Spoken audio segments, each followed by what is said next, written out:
সুলতান নিজামুদ্দিন রহমতুল্লাহি আলাইহি এর সময়কালে এক হিন্দু সাধু বাস করতেন। তিনি এমন এক অভ্যাস করেছিলেন যে রোগীর উপর দৃষ্টি দিলে রোগীর রোগ দূর হয়ে যেত। একবার সুলতান নিজামুদ্দিন রহমতুল্লাহি আলাইহি এর ভীষণ অসুখ হলো। তিনি মাঝে মাঝে অজ্ঞান হয়ে পড়তেন। জ্ঞান ফিরে এলে খাদেমগণ একবার আরজ করলেন, যদি অনুমতি দান করেন তবে অমুক হিন্দু সাধুর কাছে আপনাকে নিয়ে যাই, সে দৃষ্টির মাধ্যমে রোগ দূর করে। হযরত বললেন, সাবধান, এরূপ করবে না, তাহলে লোকদের ইমানি আকীদা নষ্ট হয়ে যাবে।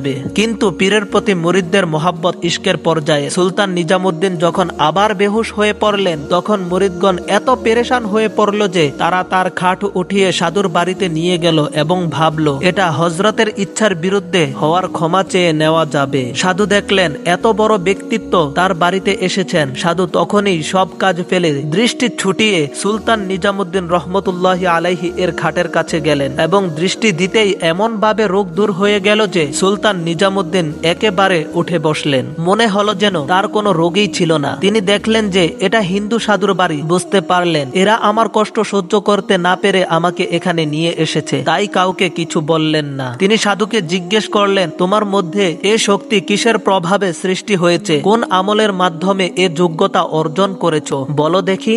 সাধু বললেন, আমার মধ্যে একটি বস্তু আছে যা আমার উস্তাদ আমাকে শিক্ষা দিয়েছিলেন, আর সেটা হলো তিনি বলেছিলেন সব সময় নফসের বিরুদ্ধে চলবে, অর্থাৎ তোমার মন যে কাজটি করতে চায় সে কাজটি করবে না, আর যা করতে না চায় সে কাজটি করবে।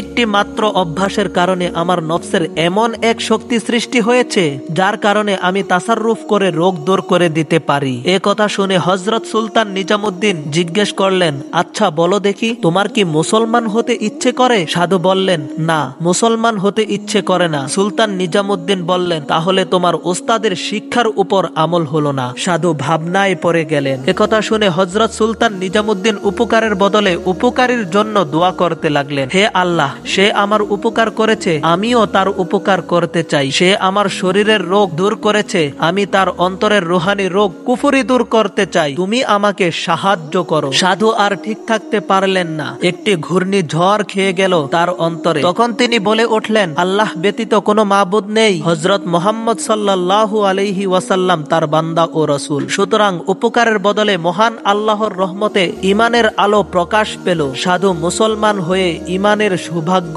লাভ করলেন।